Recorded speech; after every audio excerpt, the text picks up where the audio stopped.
America Suryaprakash Rao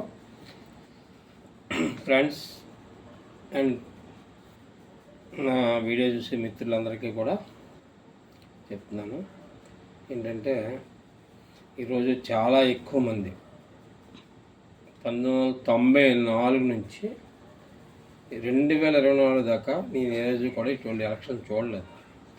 చాలా ఎక్కువ మంది వచ్చారు, చాలా కష్టపడ్డారు పాపం. వాళ్ళకి ట్రాన్స్పోర్ట్ ఫెసిలిటీస్ లేకుండా వాళ్ళందరూ కష్టపడి వాళ్ళ సొంత ఊళ్ళకి వెళ్ళారు. వాళ్ళ కష్టానికి భగవంతుడి ఫలితం ఇవ్వాలని అనుకుంటూ ఏ లక్ష్యంతో వచ్చారో, ఎవరికి ఓటేద్దాం వచ్చారో వాళ్ళు గెలిచి మన రాష్ట్రాన్ని కాపాడేలాగా మీ అందరూ కూడా ఆశీర్వదిస్తారని మేము ఇక్కడే ఉంటాను. ఏ టైంలో వెళ్ళాలంటే ఆ టైంలో ఓటేస్తాను. రేపు వృద్ధులు, వికలాంగులు అందరికీ కూడా ఎవరు ఓటు వేయడానికి వచ్చినా మన వంతు సాయంగా మనం ఏం చేయొద్దు. డబ్బులు ఇవ్వద్దు, లేదా మజ్జిగ ఇవ్వద్దు, మంచినీళ్ళు ఇవ్వద్దు. కానీ వాళ్ళని అనారోగ్యస్తులు వస్తారు చాలామంది. వాళ్ళకి బీపీ ఉంటుంది, షుగర్ ఉంటుంది, ఈ ఎండ తట్టుకోలేరు. అలాగే థైరాయిడ్స్ ఉంటాయి, అలా నిలబడలేరు, కూర్చోలేరు. వీళ్ళందరికీ కూడా యువత మీరు వాళ్ళని ప్రోత్సహించండి ఓటేయడానికి. అమ్మ మీరు వెళ్ళండి ముందుకి, అక్క మీరు ముందెళ్ళండి, చెల్లి మీరు ముందెళ్ళండి. ఒక వికలాంగులు ఉంటారు, చెల్లి వయసు ఉంటుంది. అందరినీ మీరు ప్రోత్సహించి అవసరమైతే మనం సాయంత్రం 6 గంటల దాకా పోలింగ్ టైం ఉంది కాబట్టి, లేకపోతే 5 గంటలు ఉంది, కొన్ని ప్రాంతాల్లో 4 గంటలు ఉంది, 1 గంట ముందు నిలబడదాం మనం. మీ అందరూ ప్రోత్సహించండి. నేను కూడా రేపు నేను షాపు అక్కడ అవసరాలను బట్టి నా వ్యాపారాన్ని నేను రేపు విరమించుకుంటున్నాను. అవసరాలను బట్టి వెళ్దాం అనుకుంటున్నాను. మీరు కూడా యువత అందరికీ ప్రత్యేకంగా చెప్తున్నాను, మీరు దగ్గర ఉండి మీకు నచ్చిన వాళ్ళు ఓటేసుకోండి, నథింగ్ డూయింగ్.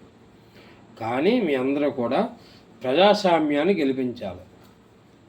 మన హక్కు, ఓటు వేయడం అనేది ఒక హక్కు. ఈరోజు డబ్బులు అడుక్కోవడం హక్కు కింద తయారు చేశారు. డబ్బు అడుక్కోవడానికి హక్కు కింద తయారు చేశారు. అడుక్కోవడం ఎందుకు? మన డబ్బు మన ఇది, మనం ట్యాక్స్లు కడుతున్నాం. నా దగ్గర 40 రూపాయలు రింగ్ కొన్నవాడు ప్రతి ఒక్కడు కూడా 12 నుంచి 14 రూపాయలు ట్యాక్స్ కడుతున్నారు. అది గమనించండి. ఆ ట్యాక్స్ ఎక్కడికి వెళ్తుంది? మీరు 40 రూపాయలు రింగ్ తాగి పారేస్తున్నారు బాటిల్, కానీ 12 నుంచి 14 రూపాయలు ట్యాక్స్ కడుతున్నారు. 40% ట్యాక్స్ కడుతున్నారు మీరు. ఇవన్నీ మన డబ్బే. మనం ఒక ప్రభుత్వం ఎన్నుకోవడం అంటే ఒక ట్రస్ట్ అన్నమాట. మనం అంటాం చారిటబుల్ ట్రస్ట్లు ఇవన్నీ చెప్తాం. ఒక ట్రస్టీ అంతే ప్రభుత్వం అంటే. అందరూ ఆలోచించి మంచి ట్రస్టీని ఎన్నుకుందాం మనం, అంతేగాని ఇంకేం కాదు. నేను ఈరోజు పెట్టిన వీడియో ఎందుకు పెడుతున్నానంటే, పెడదామా మాందామని ఎప్పటిదాకా ఆలోచించి పెడుతున్నాను. ఎందుకు పెడుతున్నానంటే, ప్రతి ఒక్కరూ కూడా ఎవరికి తోచిన సాయం వాళ్ళు ఓటు వేయడానికి వచ్చిన వాళ్ళు డిసప్పాయింట్ అయితే మళ్ళీ రేపు రారు. 5 సంవత్సరాల తర్వాత డిసప్పాయింట్ అవ్వకుండా మీకు చేతనైన సాయం చేయండి. అలాగే మాట్లాడే వాళ్ళకి నేను ఒక 6 వచ్చాయని చెప్పాను, ఇంకొక 6 బెత్తాంచి వాళ్ళకే చెప్పాను. కావాలితే డీల్ డబ్బులు, పెట్రోల్ డబ్బులు ఏమైనా వాళ్ళకి ఇంటి దగ్గర ఏమైనా ఇబ్బంది అయితే ఫుడ్ అకామిడేషన్ అంతా కూడా మనం చేద్దామని చెప్పాను. వాళ్ళు కూడా ఓకే అన్నారు. చాలా వెల్కమ్. మీ అందరూ వచ్చినందుకు, దేశ విదేశాల్లో వచ్చిన ప్రత్యేకంగా ఓటేయడానికి వచ్చిన ప్రతి ఒక్కరికి కూడా పేరు పేరున ధన్యవాదాలు తెలియజేస్తూ, మీ అమెరికా సూర్యప్రకాశ్రావు. ఓట్ల పండుగ రేపు. ప్రతి ఒక్కరూ మీ వాతావరణాన్ని బట్టి ఎండ కాస్తే గొడుగు పట్టుకుని వెళ్ళడం మంచిది, వాటర్ బాటిల్ పట్టుకెళ్ళడం మంచిది, అన్నీ పట్టుకుని వెళ్ళండి.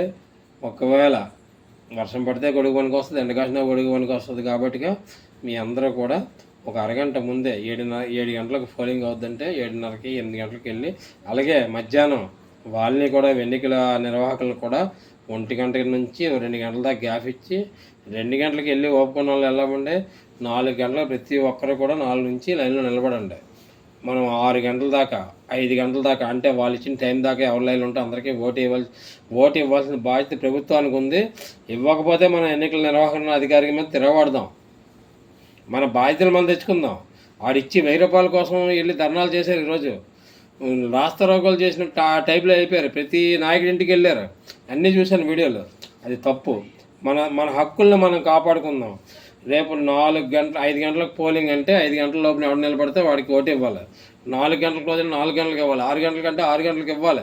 6 గంటలలోపు నిలబడిన అందరికీ మనకు ఓటు 8 అయినా 9 అయినా 10 అయినా మనం ఓటేసేదాకా వాళ్ళు మనకి ఇవ్వాలి.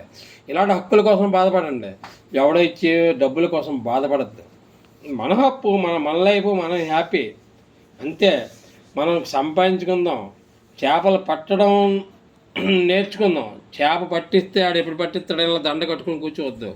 మనం చేప పట్టుకోవడం నేర్చుకోవాలి. అంటే నేను బ్రాహ్మణుడిగా ఆ మాట అనకూడదు, అంటే ఇది నేషనల్గా ఉన్న ఇది కాబట్టి నేను చెప్తున్నాను మీకు. అంటే మనం సంపాదించి నేర్చుకుందాం. ఎవడో సంపాదించి ఏదో వచ్చి నెలకు 3,000 2,000 ఇస్తాడంటే మనకు వద్దది. మనం నెలకు ₹1,00,000 సంపాదించవచ్చు, 25,000 సంపాదించవచ్చు, 50,000 సంపాదించవచ్చు. మన సంపాదన ఉంది. ఆడిచ్చి 3,000 కోసం దండ కట్టుకుని కూర్చోవడం పని లేదు. సంపాదన నేర్చుకుందాం, మన భవిష్యత్తు కోసం, మన పిల్లల భవిష్యత్తు కోసం చేద్దాం. ప్రతి ఒక్కరూ ఓటు వేస్తారని రేపు ఇలాగ ప్రతి ఒక్కరూ కూడా ఇలాగ నేను ఓటు వేసానని ప్రతి ఒక్క ఛానల్లోని, మీ వాట్సాప్లోని, వీటిల్లోని, మీ గ్రూపుల్లోని చెప్పాలి నాకే నేను ఓటు వేసానని. అదే నా భారతదేశానికి, నా ఆంధ్రప్రదేశ్కి గర్వకారణం. Thank you friends. తర్వాత మాట్లాడదాం.